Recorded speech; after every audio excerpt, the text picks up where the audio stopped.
L'inventaire des données disponibles s'ajuste en fonction de l'emplacement et de vos déplacements sur la carte.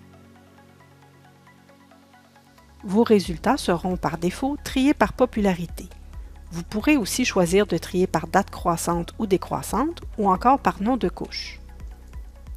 En regardant la liste de résultats, vous pourrez en un regard savoir à quel type de données vous avez affaire.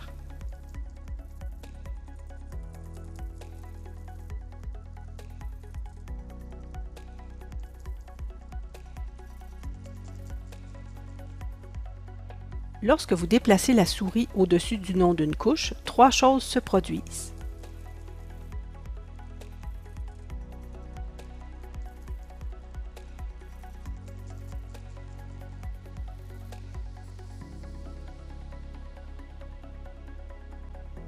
La première icône donne accès aux métadonnées complètes.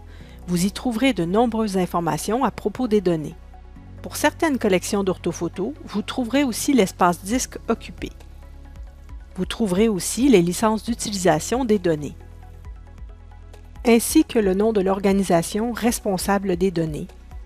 Vous pourrez aussi y retrouver le système de référence. Pour certaines couches matricielles, vous trouverez ici la légende associée. Pour les couches vectorielles, dans les informations spatiales, vous trouverez le nombre d'objets géométriques, points, lignes et polygones, ainsi que le dictionnaire de données pour vous aider à comprendre des attributs reliés aux données. La deuxième icône vous permet un recadrage sur l'étendue maximale des données dans le module cartographique. Lorsqu'une couche est activée, son statut change.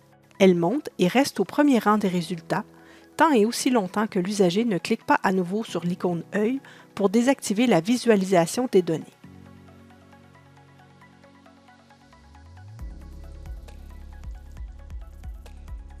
La lettre I à côté de l'icône œil indique que l'usager peut consulter les attributs de chaque objet géométrique de la couche de données visible dans le module cartographique.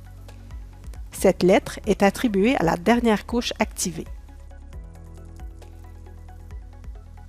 L'ordre d'affichage des couches visibles peut être modifié simplement en cliquant et en maintenant le bouton gauche de la souris enfoncé sur la zone verte et en déplaçant vers le haut ou le bas la couche sélectionnée.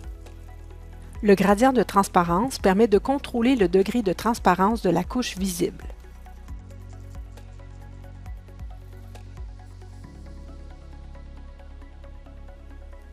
Lorsqu'une zone bleue est visible dans le module cartographique, ceci vous indique que le niveau de zoom n'est pas assez élevé pour l'affichage des données.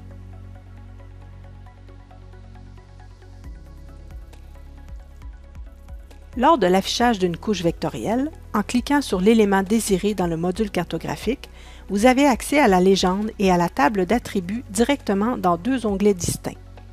Lorsque plusieurs couches sont activées, cette option est accessible seulement pour celles au-dessus de la liste. Il vous faudra déplacer la couche pour visualiser la légende ou les attributs d'une autre couche.